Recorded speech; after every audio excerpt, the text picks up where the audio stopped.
Kementerian Kesehatan telah menerbitkan surat edaran tentang peningkatan kewaspadaan terhadap lonjakan kasus COVID-19. Protokol kesehatan pun dianjurkan untuk kembali diperketat dan masyarakat diimbau melengkapi dosis vaksinasi booster. Lebih lengkapnya pemirsa, kami ajak Anda untuk membahasnya bersama Kabirokom dan Pelayanan Publik Kementerian Kesehatan Republik Indonesia Siti Nadia Tarmizi.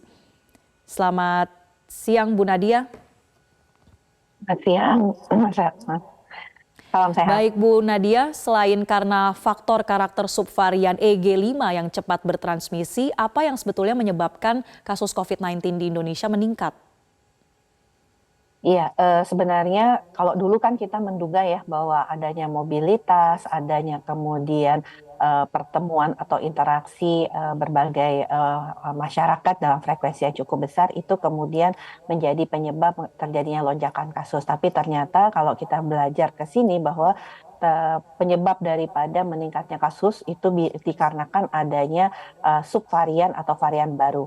Nah, memang kalau kita lihat saat ini memang belum ada varian baru ya, sehingga apa yang mungkin kita ingat seperti apa yang terjadi di Alpha, di Delta itu dan di Omicron berbeda polanya. Sementara yang saat ini bermutasi adalah subvarian daripada varian Omicron dan artinya itu turunan daripada satu varian ya, varian Omicron. Nah, setiap ada mutasi baru atau kemudian ada subvarian baru, inilah yang selalu menimbulkan adanya lonjakan kasus. Apalagi saat ini kita lihat ada beberapa subvarian baru yang memang diperkirakan berpotensi untuk menyebabkan terjadinya lonjakan kasus. Kalau dulu mungkin hanya satu subvarian ya, kalau sekarang kita bisa lihat selain EG5, ada XBB 1.5, ada XBB 1.26, dan kemudian ada BA 2.86 yang juga berpotensi untuk menjadi lonjakan kasus.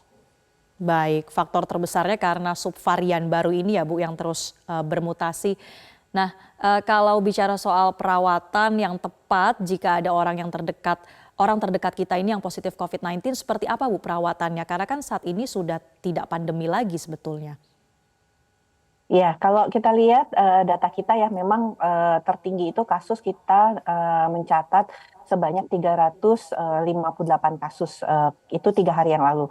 Beberapa hari ini terjadi penurunan, tapi nanti kita lihat ya biasanya kalau weekend kan selalu jumlah tes menurun, tetapi di hari Senin, Selasa itu kemudian terjadi penambahan daripada orang yang melakukan tes. Nah, dari pola jumlah orang-orang yang positif COVID ini, kita melihat bahwa sebenarnya hampir 95% mereka adalah orang yang tidak bergejala atau gejalanya ringan, sehingga dengan cukup melakukan isolasi secara mandiri dan tentunya kita tahu ya selama anggota keluarga yang lain ini juga sudah punya perlindungan terutama dengan adanya vaksinasi dan yang sakit itu menggunakan masker ya untuk kemudian mengurangi dan menutup kemungkinan untuk bisa menularkan ke orang lain, maka sebenarnya sangat aman. Tapi Aman ya? kembali lagi ya, bagaimana cara kita melakukan isolasi itu sesuai dengan yang selama ini kita ketahui. Artinya dia memang tidur sendiri, di ruangan sendiri, makan Oke. sendiri, seperti itu.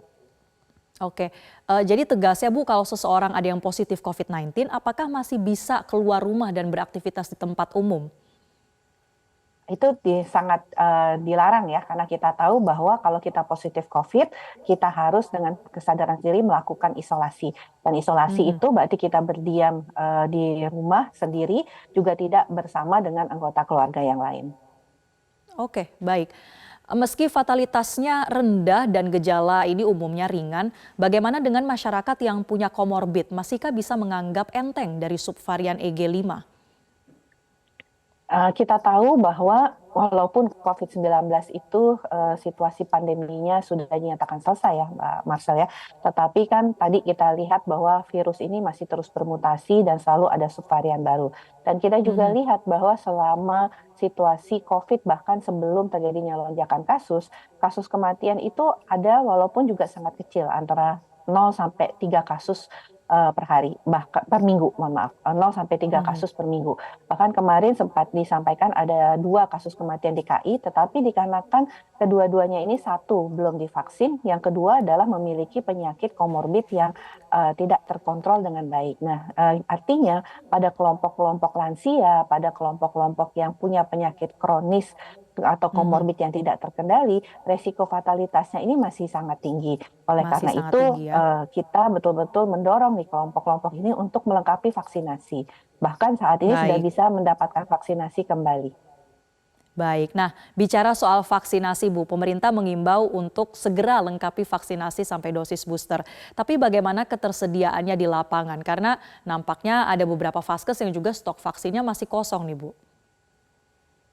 Ya, memang karena laju penyuntikan vaksin kemarin sempat turun jauh ya, dan kita juga bisa lihat cakupan dari vaksinasi booster kedua itu masih 3% dan vaksinasi booster pertama itu 39%, sehingga memang gap ini cukup besar. Nah, saat ini sebenarnya stok vaksin itu ada di Dinas Kesehatan Provinsi dan juga ada di Kementerian Kesehatan.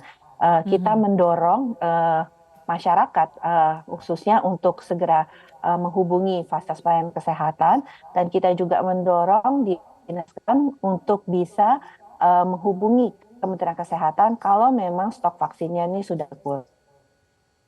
Iya, baik. Terima kasih Bu Siti Nadia Tarmizi, Kabirokom dan Pelayanan Publik Kementerian Kesehatan Republik Indonesia telah bergabung bersama kami. Jelajahi cara baru mendapatkan informasi. Download Metro TV Extend sekarang.